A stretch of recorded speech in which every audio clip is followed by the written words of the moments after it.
filming these YouTube intros from beautiful Northern California today, and I'm really excited, per usual, of course, I always say that, for these next batch of episodes to come out. In today's episode, I am talking to a beautiful soul named Aurelie. I actually met her earlier this year. We were both a part of an NLP practitioner training through the Yes Supply method back in January, where we were facilitating really breakthrough transformations through subconscious work, had the opportunity to be coached by her and to coach her all through the things that we were learning that week. It was such a magical week, so transformational. I learned so many things about myself, about other things, and loved connecting with these amazing people all across the world who are wanting to radically shift the way we live on this planet and show up on this planet. And I really love her lens on what it means to be human, and I can't wait for you all to dive in and get to meet her. So enjoy today's episode. Hey you, my name is Aurelie, and I believe I'm on this earth for a reason. I have been uncovering my creativity for the past few years after having tried to fit a mold for way too long. I am a writer, poet, musician, singer-songwriter, and a coach. It might seem like a lot, but actually it all boils down to one core message, one unique energy, one singular identity. And you know what? I'm sure that you too have something very important to say and express, and that those words can bring a lot of healing and wisdom to the world. You don't have to change anything, just start pouring gentleness at yourself and loosening the grip that holds you back.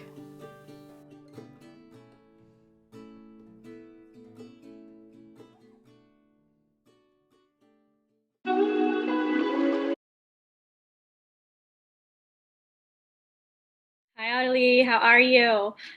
Hello, I'm good, thank you. How are you?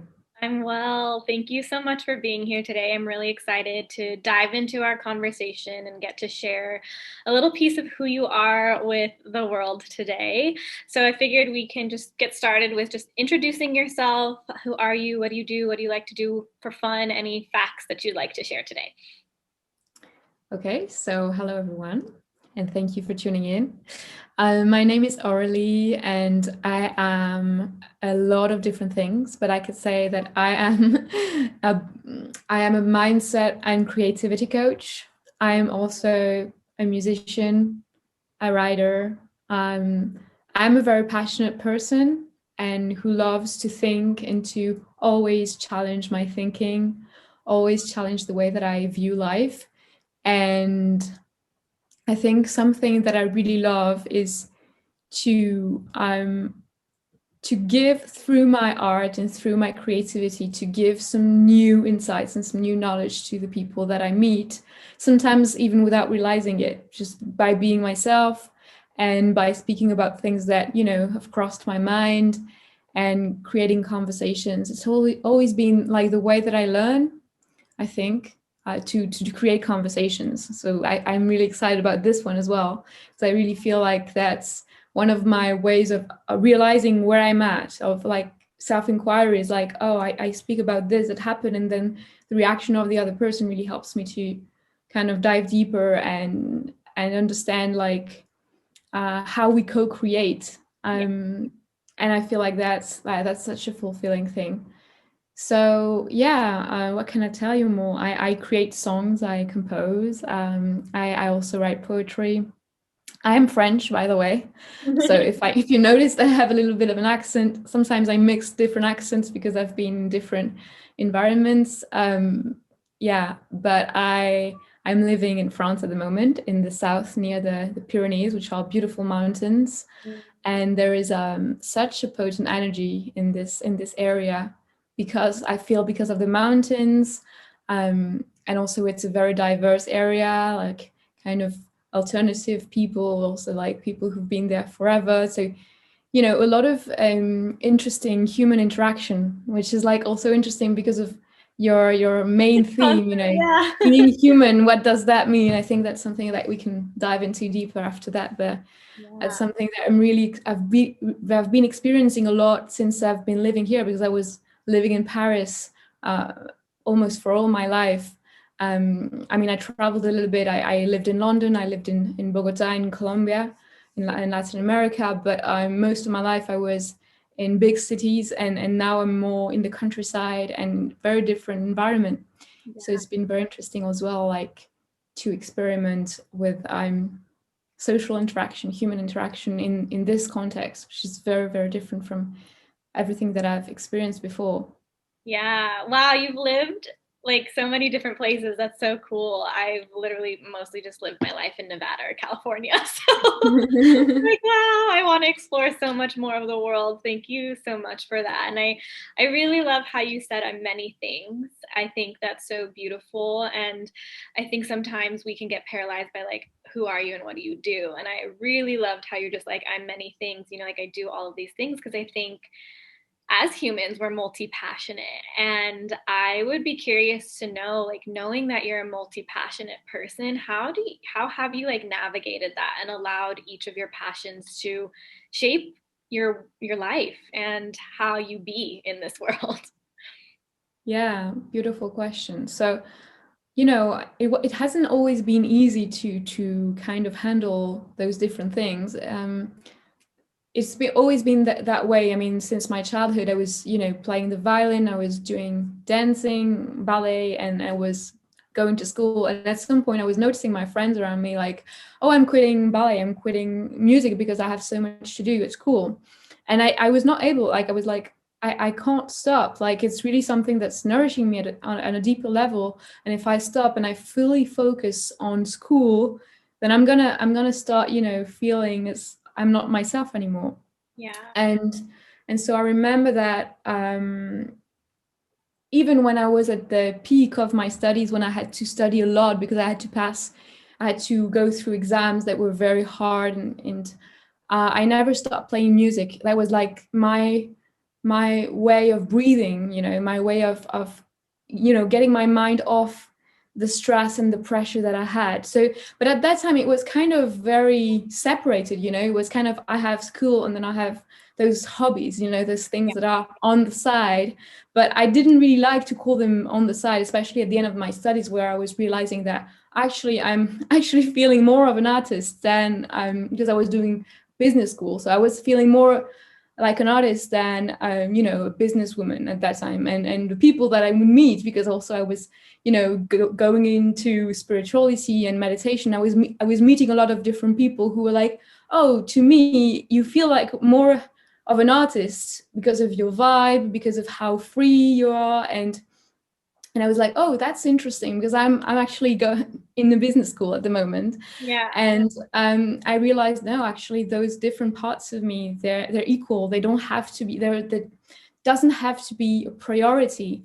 And then I started struggling with people asking me like, what do you do? What is your main job? What is your main activity? And I was like, maybe this is how I make money, but maybe doesn't mean that, I'm fully nourished by this one thing. Yes. And until, after I graduated, I realized, no, actually, I just want to work for myself, and I want to be able to manage everything that I do myself and not be judged for the amount of time that I spend playing music or writing poetry versus the amount of time that I spend growing my business. Because for me, it's all like linked, and it's all, nourishing each other. And it doesn't, also sometimes I'm like, oh, I'm so challenged in my personal life, or I'm so challenged by this specific roadblock that I'm having in a certain area, and I'm like, but actually maybe if I overcome this, then it's going to unblock other things in other areas. So true. I can trust that working on those different areas is not a loss of time. So there is all of this, this in my mind of like, okay, I actually balance, and I actually create a full universe of my own. And recently, what I've realized, it's quite recent, I think it was in the last few months, is that, through all those different activities that I have, those different passions, some of them that bring me income, some of them apparently or directly they don't. Yeah. Through all of that, I actually discovered that I had one core message, that I had one thing that I was vibrating, that I was embodying, and one main thing that I want to say, that I want to express through my art, but also through my coaching, through the programs that I do. And I was so relieved.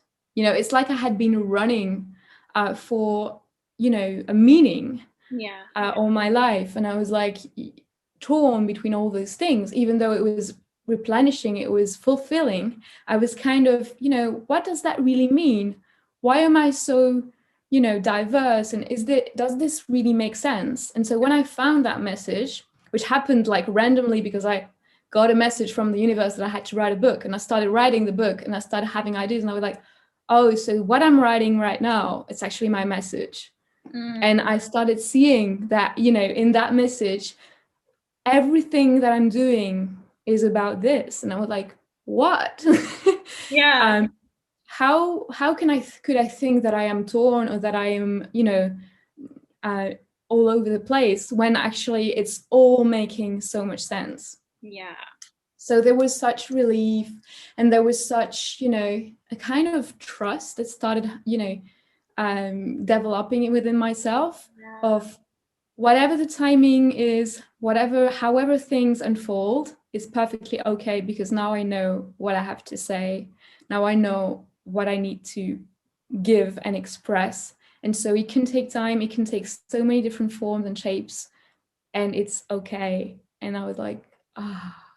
Yeah, oh my gosh, it's like you could feel it, just like exudes this lightness and almost like a self-acceptance of just this is me and I get to love this about myself and I get to share that with the world. And I really loved how you also said like I believe this as well, that like our businesses and what we do in the world is just an extension of our life, and everything, even though it may seem like we live in such a compartmentalized world, right, where it's just like business is this, this is this, this is my personality here, where we just like put ourselves in all these little boxes. But you said it's just like, can you just realize that it's all interconnected and it all is an extension of you, and I call it like an extension of your soul.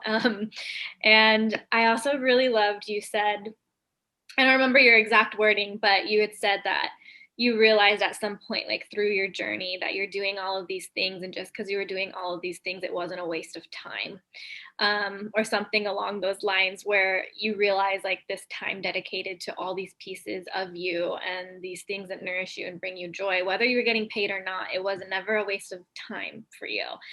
And I would really love to hear like your advice to our viewers watching, like, because I think time is so precious, and we do live in a world where it's kind of like we trade time for money, or we trade time for just like working and working and working, and we see almost like things like enjoying yourself or nourishing yourself as a waste of time. And not that everyone believes this, but I do feel it's pretty heavy for many people. So what would be your piece of advice to a person who might think that, but they're equally multi-passionate as you are? Okay, so there are two things that come to my mind. The first thing is the effect of the time you spend on something that doesn't immediately give you results. This effect, this impact is invisible for a long time. So it does require patience. For example, I have people telling me like, wow, but how do you compose songs and write songs so easily? Because yeah, it's very easy for me. It comes effortlessly. I'm like, it's magic, like it's magical, like you have a gift. And I'm like, I may have a gift, but I have played the violin for 20 years. So, I have taken the time every single day to take my practice without anyone watching, and with me at the beginning, just doing my scales.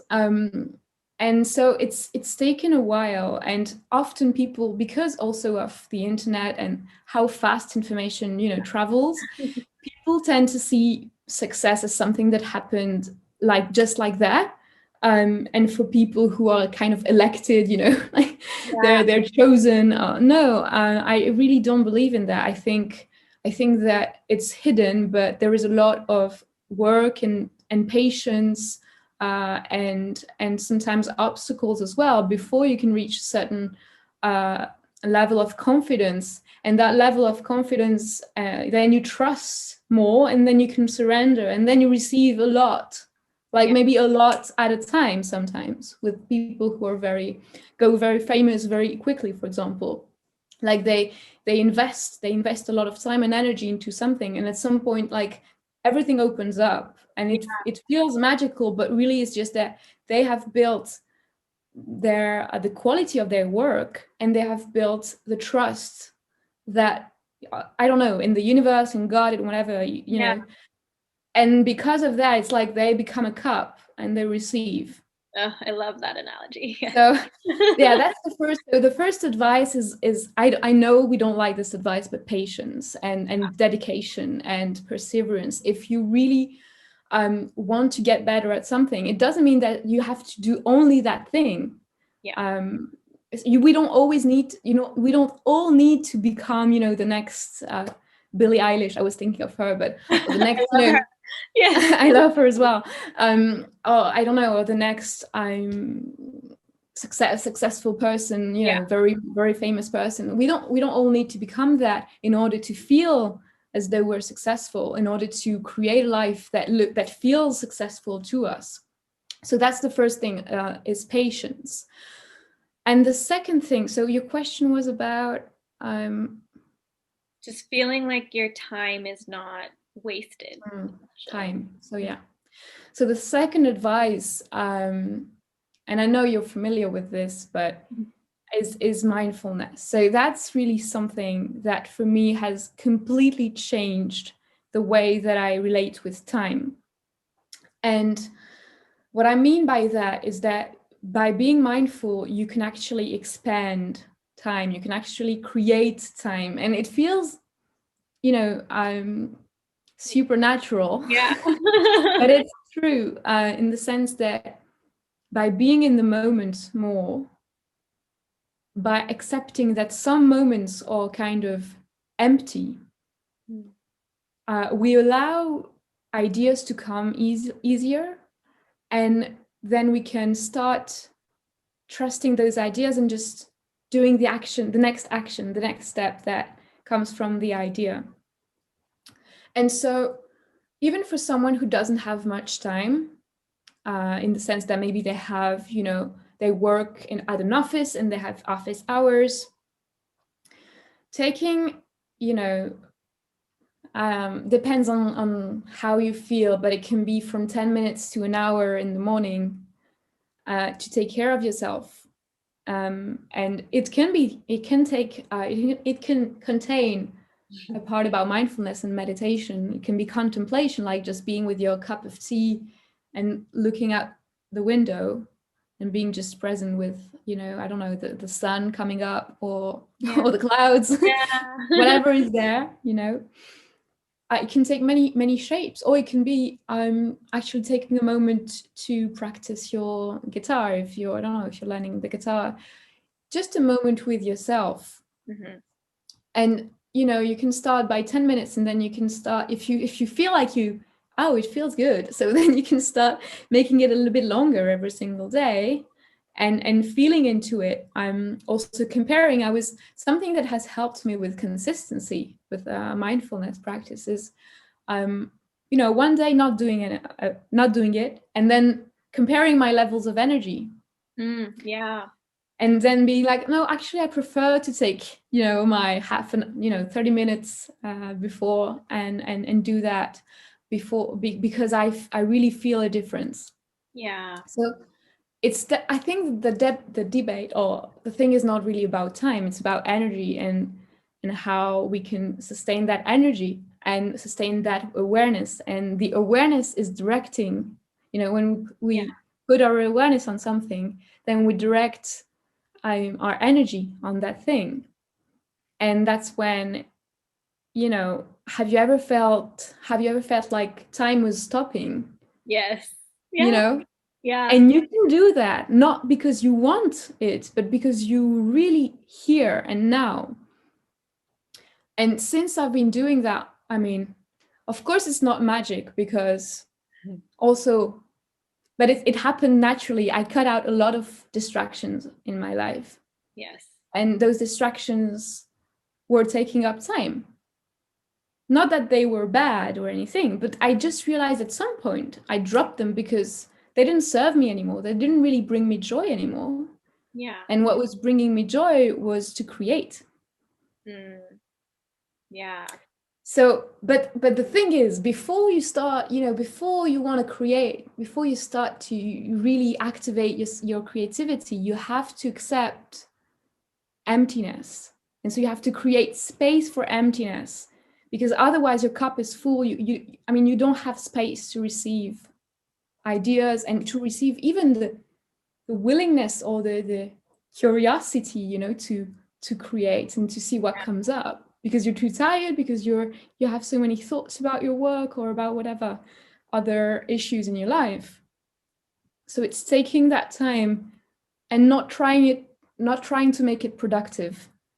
Yeah, it's like counterintuitive of just allow the time to be and like watch what productivity can come from it almost. Yeah, because that's the trap, if you're trying to be creative in order to be productive and to be more something, I want to tell you, just stop and be less for a start. Yeah. Just start by being less, Yeah. being less and doing less. And then, it won't be you doing and creating. It will be something holding you and creating for you, with you. Yeah. Because the first time that I started, the first poetry I have ever written, considering that I would never read poetry, for example, it just happened. I was in the tramway, and it just happened, and I was like, oh shit, I need to write this down. And so it was not because I was trying to do it. It was because I was experiencing this. I was in the tramway and I was just like being there and experiencing this emptiness, this nothingness. Mm-hmm. So it's really, I think, the second advice about emptiness, I know it's a difficult thing as well, like patience and emptiness, like, oh, thank you. Yeah. But it's a courageous thing to do, because it's vulnerable to be alone with yourself. Yeah, I totally agree. Mm-hmm. But take it slow and start by 10 minutes in the morning and see how you can adjust and test it out and be curious about what happens. Yeah. Oh, so beautiful. So much in there. And there was something that you said that like really brings me to my next question is we don't all have to like become this immediate like next level successful version of ourselves, and just like creating the success for ourselves and like what that means for ourselves to be able to feel like you have success. And so I would love to hear your perspective on what success means to you. It's funny because I was kind of expecting this question, but I think it is such a difficult one because it's very deep. Yeah. Because we have so many ideas about success that have been, transferred through generations, through society. And so I feel like every single day I have to figure it out for myself. Like what is really important for me? What does success mean to me? And I think for me, success is more about, there are different aspects of it. I think one thing is to be who I am, and instead of trying to be someone else, to really be who I am and to embody that and to express that into the world. I think that's the ultimate thing. And then maybe on a more intellectual level, I would say there is something about legacy, feeling that I'm leaving a trace and I'm leaving something for my children, for the people who come after me, and that it's going to inspire others, and it's going to be a source of hope, a source of love, a source of evolution for other beings. I think it's something that for me means success, and it can be as little as, you know, smiling to a stranger and seeing them smile back. Earlier today, I don't know if that could be an example, but it's just coming to my mind. I was going down the street, and the lady was going for a run, and she says hello to me, and I didn't know her, and I was like, hello. And then she realized, like, she had, you know, thought I was someone else that she knew. So she said, oh, sorry, I just thought you were so you were someone else. And I was like, it's fine, like, you know, it's always nice to receive a hello and to receive a look from someone. And that can be as simple as that sometimes. And you don't know your impact. I had an experience, it was beautiful. It was about 2 years ago. And it was it was the middle of my journey with nonviolent communication. That's something that I practice. I've been practicing for about 4 years now, and I was doing how do you say that? I was doing a training on self-esteem. So it was about practicing self-esteem during the whole weekend, and it was so enriching. And at the end of the weekend, the trainer, she had roses. During the whole weekend, she had roses there in a, and she was like, oh, each and every one, you can take a rose and go home with your rose. So I was happy and merry in Paris and in the metro with my rose. And then I saw I went out of the metro, and within the stairs I saw a beggar, and so he was there, and I had the thought, oh, I could give him the rose. And he picked up on my thought, because he said, oh, you shouldn't have bought that rose, like in a very humorous way. You shouldn't have done that. And I was like, oh, it's okay. And then I decided, no, I want to keep my rose, but I still gave him a very big smile. And he was luminous. He was really glowing. It was incredible. Like, I don't know, it was a magical moment. And so I just gave him a big smile, and he said, your presence is enough. And I was like, are you a messenger? Like, what are you telling me? And so I was like, thank you. And just, I went home, and and I think sometimes it's really just about remembering that if we are here on this earth, it's because we are already accomplishing our mission in a way. Like, we don't always need to be forcing ourselves, or to be pushing ourselves or beating ourselves up if we think that we're not doing enough. And I think even if we have that thought of I'm not doing enough, it's because we're already conscious. It's because we're already wanting to do things to help others. Yeah. And so starting, to be like, okay, maybe, writing in your journal in the evening, like, what have I done today that was loving for myself and or for others? And that can start with those little things. And for me, that kind of practice is giving me the feeling of being successful, because I'm like, every single day there was an opportunity for me to express love to myself or to someone else, or to nature, or to an animal. It can be so many things. So yeah, I think it gives me a lot of hope and a lot of gratitude to see success in that way. Yeah. Oh, I think that's amazing. It's so beautiful. And I loved the very, like, human moments in everything you just shared. And as you know, like, the whole concept of the show is to share what the human experience is, and what that looks like for everyone in different parts of the world and different backgrounds and beliefs. And that brings me to my next question of just, like, in your own words, how would you define being human and this experience that we're living? Mm. Yeah. For me, being human is being kind of a channel. It's being kind of, I mean, it might be cliche to say that, but it's being across the world, like between different worlds and navigating everything that's going on, which is like huge. We have so much happening every single moment. We have thoughts, we have emotions, we have feelings, sensations, we have ideas, we have meeting other beings, creating things, and also learning through experience, but also learning sometimes through ideas that people put into our heads, conditionings. So I think it's a very diverse and very intense experience to be a human being. Mm-hmm. And also I like to come back to the language. So if you take the word human, Yeah. it comes from humus, which is earth. Mm.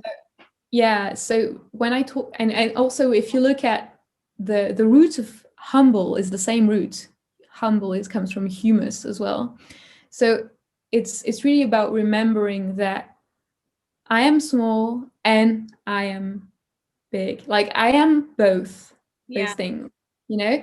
And it's actually interesting, like this movement that I'm doing, because I realize it's like breathing, you know? Ah, Like yeah. I am big, I am small, I am big, I am small. And being human is like, you know, actually living both those moments with love and compassion towards ourselves and towards others. I mean, not that it's easy. And I think something about life, and I was especially about being human and maybe not another species, is how much life teaches us to be more compassionate. I was thinking about children, for example. I was thinking of how, you know, in the human species, babies take so long to become autonomous. Yeah. Whereas if you look at other mammals, even they take a few months and then they're like they can walk, they can do their thing. And I was wondering, you know, why? Why does this happen? And why, you know, do parents feel sometimes overwhelmed by how hard it is to raise a child? I don't have any children of my own, but I see people Yeah. around me, and I'm like, it's hard because it means you have to take care of someone for such a long time without wanting to drop them. Yeah. You know, because, you know, sometimes they cry, sometimes they, and it means that you have to connect to your compassionate heart Yeah. at a level of it's almost being a saint. I'm reading a book that's talking about like being about a saint in particular, Mm. and he's talking about like how the exhaustion of the parents that don't sleep at night for months, Yeah. how that shows our capacity that we're not able to see, to know that capacity before we experience it. Yeah. And so why am I talking about that? Yes, because this is this humility of being human, like bringing ourselves back to I'm small, but I actually, when I go to my smallness, or for example, when I accept, when I acknowledge an emotion that is very difficult to feel, that's when I actually open the door towards my, you know, greatness. Yeah. And so that's always that you, there's no other way. You cannot escape it. There's no Yeah. other way. So it's always like this movement. Um, yeah, and I think sometimes we're complaining. I mean, sometimes I'm complaining. I'm like, you know, the soul that doesn't want to be incarnated, that doesn't want this density, Yeah. that just wants to be in the air and to float. But and sometimes, yeah, and sometimes I just have to ground myself and go back and say, okay, I accept this choice that I've made to be here. And I take my courage and I accept that I am limited in a way because I am in this body.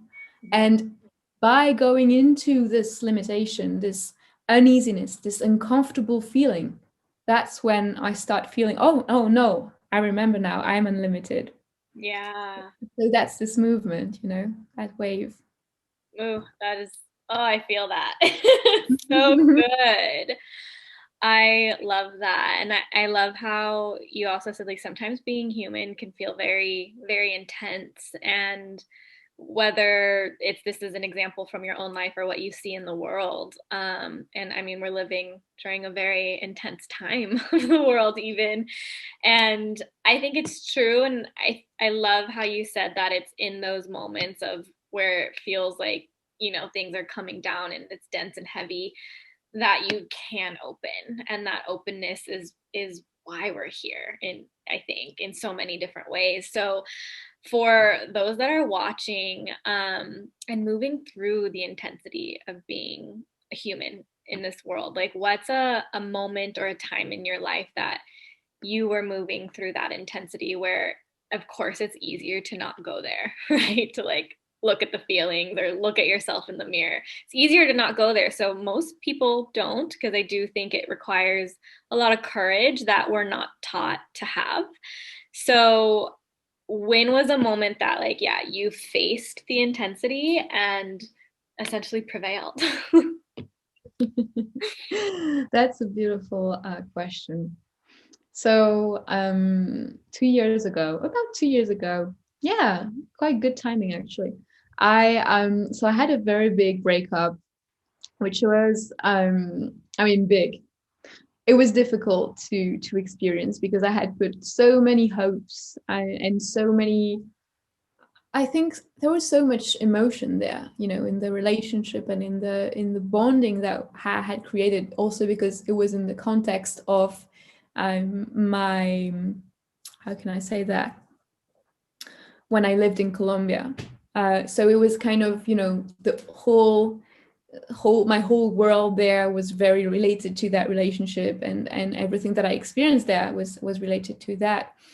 But I think that breakup, it's not really about that breakup, it's about the feelings that it kind of uncovered, the hidden emotions that I had not um, taken into account, that I had not seen, that were from the past, you know, that were from, I don't know, maybe past lives, maybe transgenerational, but things that were hidden within me and that suddenly completely overwhelmed me.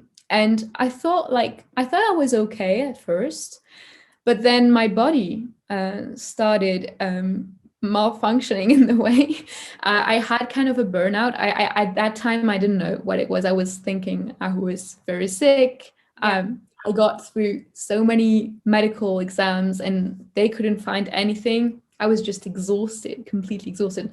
And now I make that joke like maybe I had COVID 1 year before it appeared, um, because some of the symptoms were similar. But Yeah. yeah, but they couldn't find what I had. And it was so I finally, you know, because I had other things going on, and I was going through, I had taken a job that wasn't right for me, with a manager who was a little bit of a bully. So there were a lot of elements that could have, you know, I was like, maybe it's just a burnout, you know. But I realized it was something emotional that was manifesting through my body, through some pain, that was becoming chronic. And I had a load of different symptoms that were weird, like vertigo and things that would stop me and that would kind of slow me down. Mm. And so and so I think that was a very humbling moment for me, because, you know, doing all those things, being a multi-passionate, traveling around the world, being very free, and suddenly, no, you can't do anything anymore. Like, you're in your bed and the only thing you can do is write down on your journal, play one or two songs before your voice extincts, Yeah. and go back to sleep, and do that every single day, and meditate, because I got also Yeah. the information that meditation was something that was really helpful.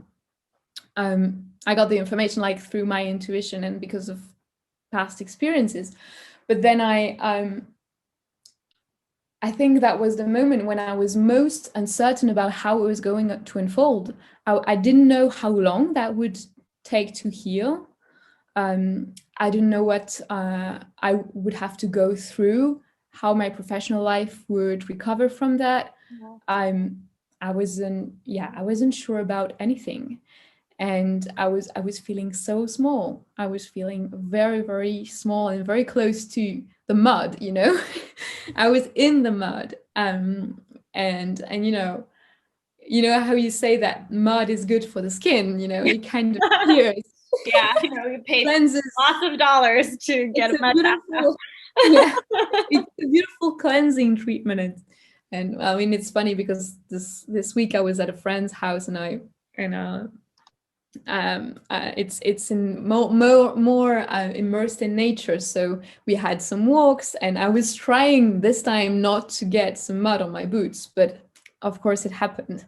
And every time I'm like, yeah, you need to put your boots in the mud a little bit. You cannot just like stay always like perfect. And so yeah, just finishing this tangent. But at that time 2 years ago, I was in that complete uncertainty, and I feel like a lot of people right now are feeling this because there is deep uncertainty around, the workplace. How is our work situation evolving? And some people, I mean, in France, I don't know how it is in the US exactly, but in France, it's like all the restaurants are closed. All the places where you would see concerts or go to the cinema. Yeah. Or where you would dance, like there was a place in Paris that has just closed that was hosting like salsa dancing and a lot of things that I love, and I was like, Yeah. oh shit.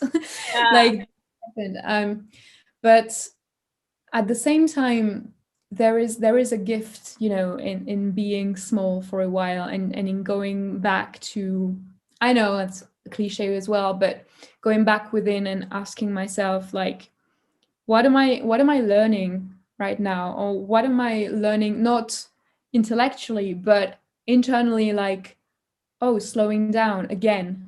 And it's a reminder, because it's always the same message, like, slow down. And to me, as someone who was very active, and someone who was trying to escape her feelings at that time, oh, I had a breakup, okay, I was in Paris at that time, I had the breakup, oh, I'm going to Barcelona 2 weeks after that. Yeah. So that kind of trying to run away from whatever you're feeling. Yeah. And it's funny because I think that a lot of people who can't travel right now are like, fuck, like I used to Yeah. I used to run away anytime I was feeling, low. I was like, oh, I can I can book a plane ticket and go to wherever, and that's not possible anymore. So that's very symbolic, that thing of, oh, I can't run away.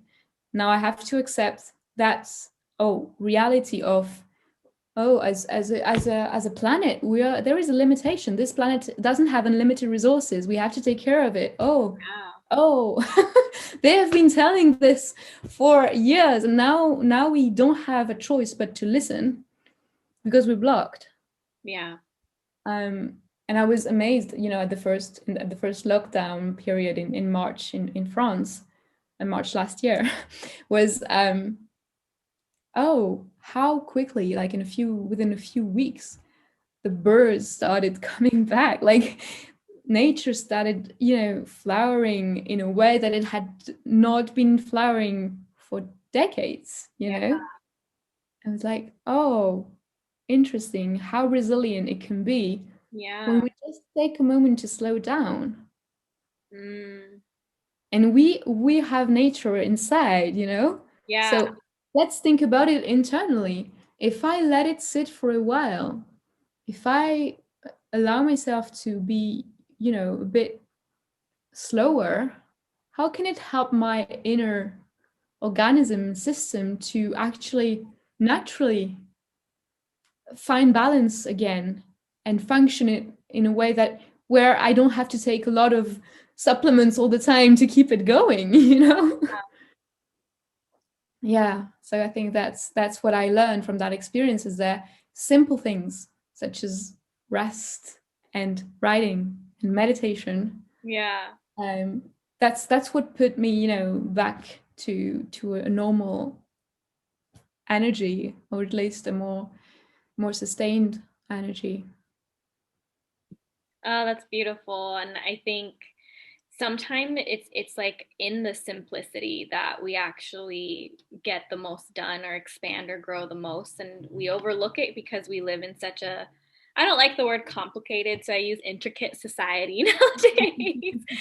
And there's just, yeah, so many different things happening, but I think that's huge and so profound what you were able to take away from that time in your life. And you hit it on the nail. Like, we want to escape our emotions, we want to escape our mind, we want to escape the reality that we're in sometimes when there's a lot of internal pain, and to have to look at your stuff. I mean, definitely the world has made you look at your stuff in the last year, whether you wanted to or not. And for anyone that's watching this and they're still fighting and wanting to run away, what would you say to that person? Mm. First, I would say I understand. Yeah. I feel you, because I also want to run away sometimes, and it's very tempting. And so the first thing to do is to just acknowledge that part of you that wants to run away, and just listen to it and understand, like, what is the need, of that part behind. What is she fearing? What is exactly what's going on, and just taking time first for that. Because I could be saying, like, let it go.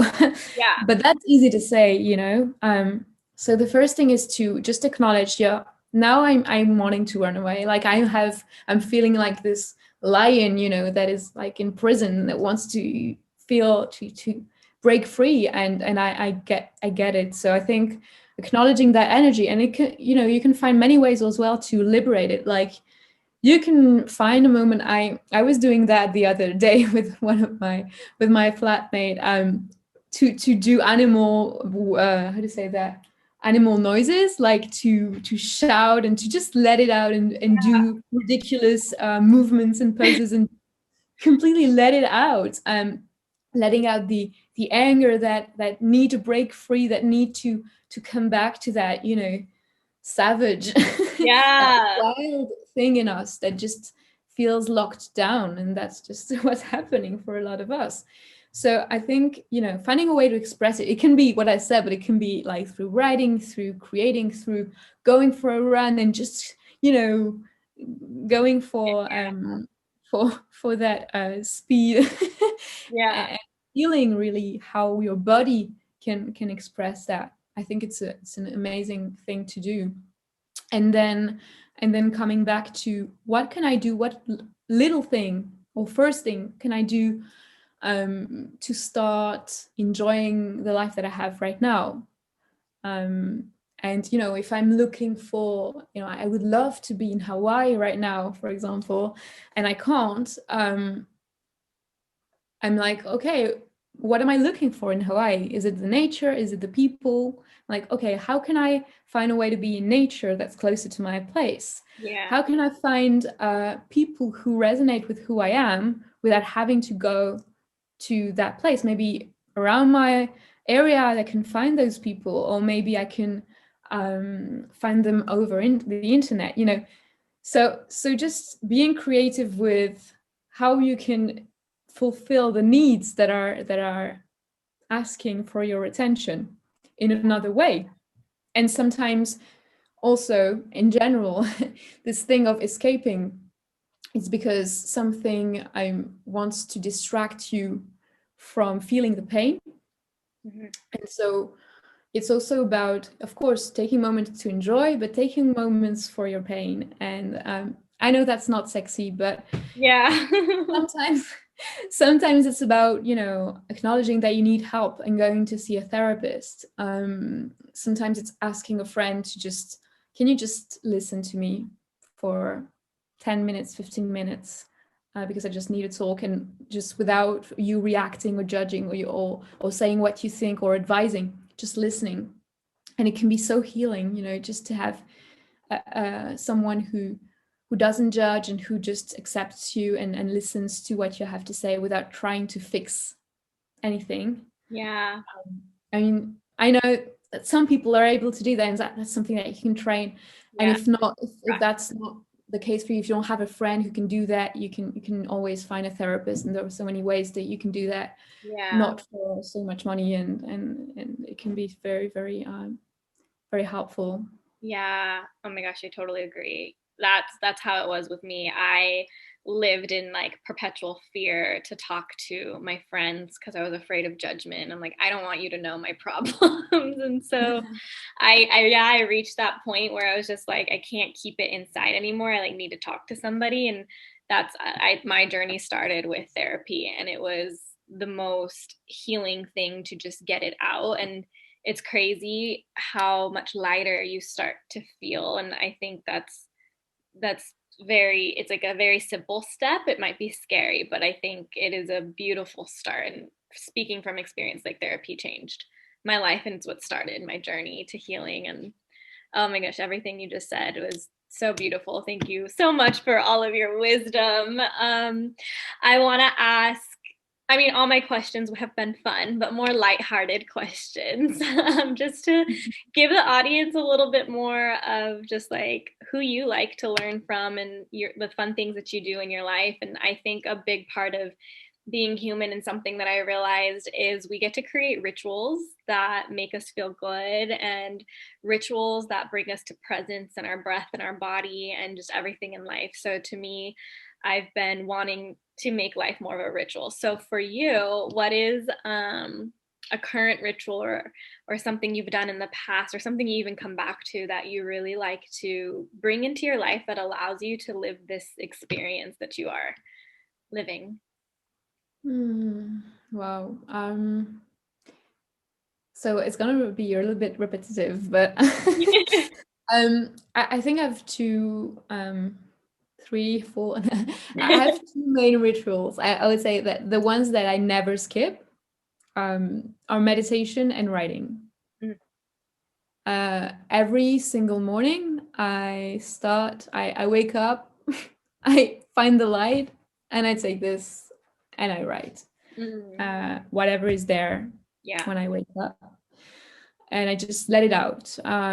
Can be 1 page, 3 pages, 10 pages, depends on what's going on. So that's my first ritual. And sometimes if I feel like it, I will also like write gratitudes and things like that. I would do that more in the evening in general. And the second thing that I do after that is that sometimes I do a little bit of yoga and then I meditate. But in general, I mean, I always meditate in the mornings.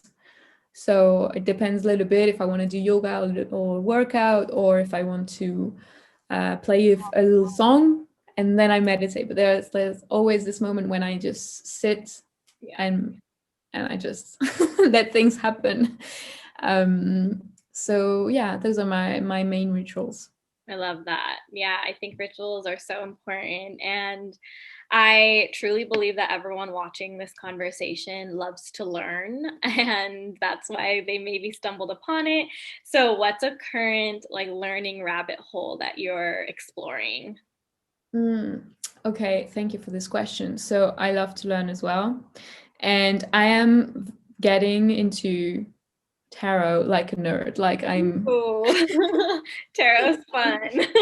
Yeah, I'm having fun. Like I had been watching a lot of tarot videos for a while now, and I'm just like, why do I watch all those tarot videos? Oh, maybe because that's something I need to know to do. And it's funny actually, because relating to the story that I was telling you about two years ago, this burnout thing, and as when I was in the midst of chaos, at that moment, that's when I had my first workshop with tarot. I had never heard about tarot before that, and I was like, I need to go to that workshop. I'm exhausted, but I don't care. I need to go to that workshop. And the lady was explaining about the tower, which is one of the major arcana. Yeah, I mean, it's called the God's house, actually, the original one, but she was talking about it as the tower, and she explained that it was like a moment of great transformation, and a moment of like things sometimes crumbling down, in order for something else to be created. And I was like, oh, that's interesting. And and what's funny is that then she did like kind of you know, when you pick someone who is going to win something. I don't know how you say that. A competition. No, it's not really a competition. It's Or like a giveaway. yeah, or a lottery or something like that. She was like giving us like mini cards, and we had to give them hidden, and she was like, one of them is the same as mine, like she had another card with her, and I was the one, and it was a tower. Oh my gosh. And so I won the tarot deck, and I was like, what am I going to do with this? So I Amazing. just started pulling one card, you know, sometimes when I had a question, and sometimes doing other types of pulling, and having fun with that. But it's really been like, yeah, I mean, a few months ago that I've really been, yeah, kind of diving deeper, reading books about it, and diving deeper into how it can be a whole spiritual journey actually to go through Yeah. the whole tarot. So I'm really at the moment I'm like nerding Learning over up. I love that. Oh, like crazy. I remember, I feel like tarot readings were almost like my intro into the more like woo-woo spirituality side, where it's just like the cards have messages for you. And I was just like, you know what? I'm curious, I'm interested, I'm gonna go in with an open mind. And I remember having my first tarot reading.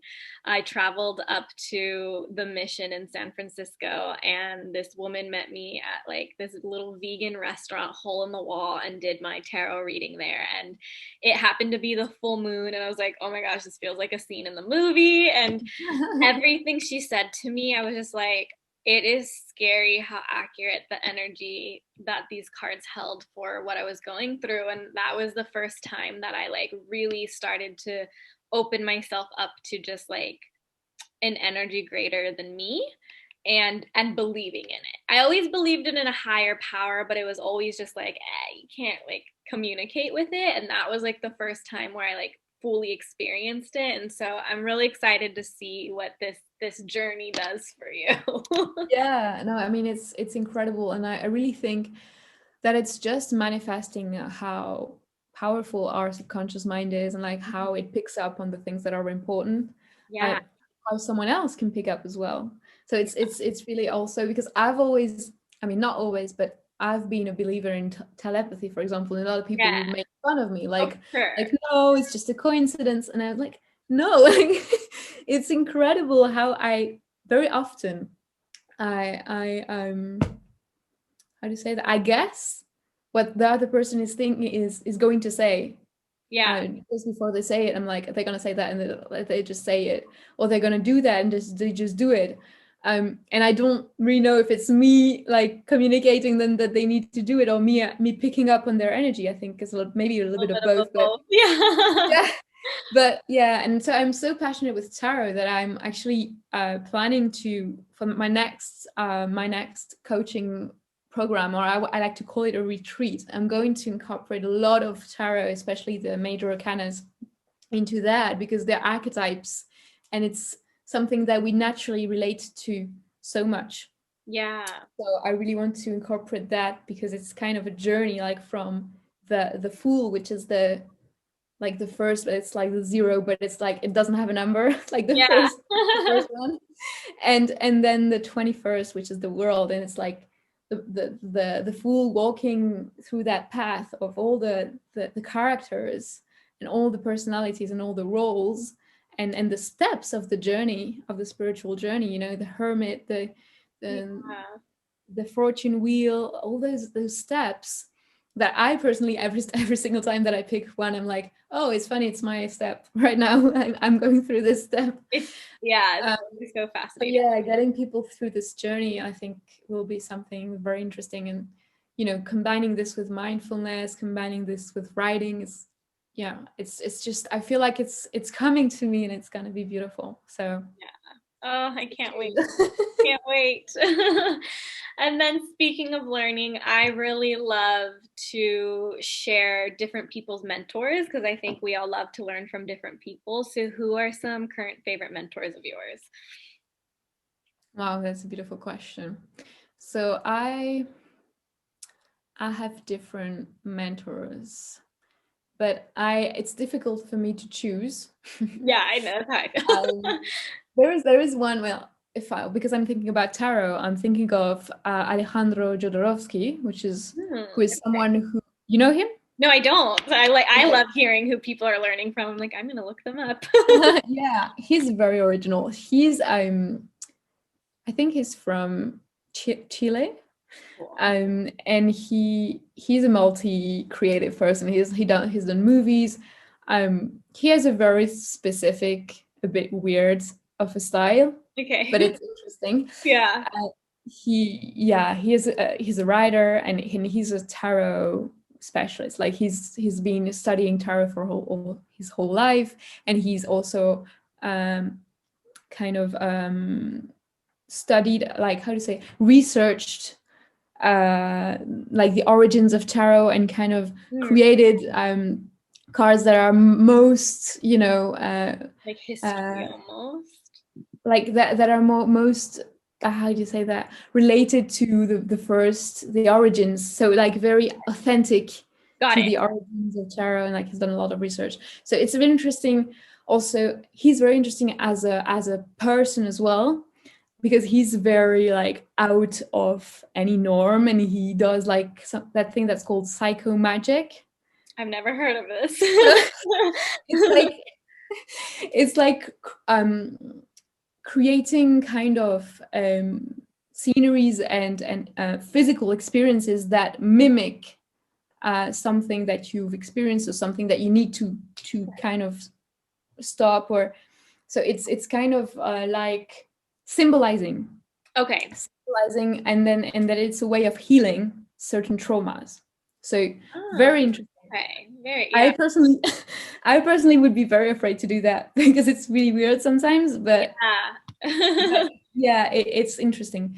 And what I like about him is also he has a lot of humor. Like he's a lot of a way of seeing life that is spiritual, but not like all airy, very like grounded and yeah, and a bit crazy, but being completely okay with his craziness and showing it, not trying to be always like look perfect or whatever. So he's one person that I admire. And then if I think of coaches, there is someone who actually introduced me to Yes Supply, and like the way that we met, which is coaching certification, who is Africa Brooke. Okay. So I don't know, she's a coach. And what I love about her is, I think a lot of things that I admire about people is their ability to be themselves, and to be, have particularities about themselves that they don't want to hide, and just want to be the whole of who they are, to be completely authentic. And I think she has like a way of being that is compassionate and bold at the same time, which I think is rare and interesting and appealing. So she's my coach at the moment, actually. Oh, amazing. Yeah. Other mentors. Well, I have a friend. I hope he'll watch this. He's not famous at all. He may be at some point. His name is Daniel, and he's a philosopher. He's writing a thesis in philosophy, and he's also like he knows a lot about astrology and a little bit about tarot as well. And I feel like he's I tell him all the time, like, you're my spiritual teacher, because I call him and I talk about my stuff, and he finds ways to be compassionate and still tell me what I need to hear, like for my evolution. And I think he's one of the people who remind me of patience all the time. Mm-hmm. And so, well, I cannot like make publicity for him or anything, but yeah, I think he could write or transmit some interesting things. But it's also like interesting how sometimes mentors are people who talk and speak and write, and sometimes they're just people in my life who, by their presence and by their empathy and their way of being, are just enriching and inspiring me. Oh, I love that. Yeah, beautiful. And then what is either a current favorite mantra or a mantra that like just has really held a lot of meaning for you? So it's a quote that I love from Carl Rogers. Okay. So he was a psychiatrist, Yeah. psychoanalyst. I don't Yeah. exactly know. Psychiatrist is correct. Yeah. Psychiatrist. He says, "When I accept myself just as I am, then I can change." Mm. And oh, I got shivers. Yeah, and I mean, I discovered that quote, I think, I don't know, maybe 10 years ago, and it's always spoken to me. I didn't really know why. Mhm. And I think that's the most clever and compassionate thing you can do for yourself, is to Yeah. just learn to accept yourself just as you are here and now, not wait that you are successful, that you are better before you love yourself, because life is too short. Yeah, And totally. maybe you will never get to that, perfect place, and maybe you get there and then you realize, oh, actually I want something different. Yeah. That's So being human. yeah. So let's start now by to accept and love ourselves more. Oh, I like that one. I like that one a lot. And if there was just one piece of advice that you can leave our viewers with, what would that be? Mm, to listen. Yeah, to listen what is wanting to express itself inside of you, and to take a little bit of time to listen to others as well if you have that capacity. But at first, like, listen to what's going on, and allow those voices to be there even when it's confusing, even if when it's a little bit daunting at times. But listen, yeah, I think it's the main thing that I would leave you with. Oh, I love it. So good. Thank you so much for sharing your energy and wisdom and time with us today. I really appreciate it. I loved everything that you said, and I'm sure everyone watching has as well. Don't forget to tell us what you think of it. Where can people find you? Okay, so people can find me on my website Okay. and on my Instagram page. Really, that's where there is most of my content, like most of my videos, and meditations as well, a few meditations that I do sometimes. But if you want to go deeper, for example, if you want to build a mindfulness practice that is more consistent, I also have a private community on Patreon. So if you want to join that, that is also something that allows you to have more access to my little cocoon. Yeah.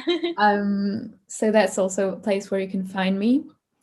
And what else? Yeah, I think that those are the main channels, and then I have YouTube as well, but it's really not where everything is happening. Yeah. So more on Beautiful. Instagram generally, and on my website for any announcements, also a few blog posts that I do, and any offerings that I have as well are on there. So yeah. Amazing. And all of this information, again, will of course be included in the show notes. So you can just check it out. Be sure to check Arlie's work out. Say hi to her. Let us know what you thought of this episode. And I hope you all have a beautiful day or evening wherever you are. And thank you so much again. Bye. Thank you. Thank you so much.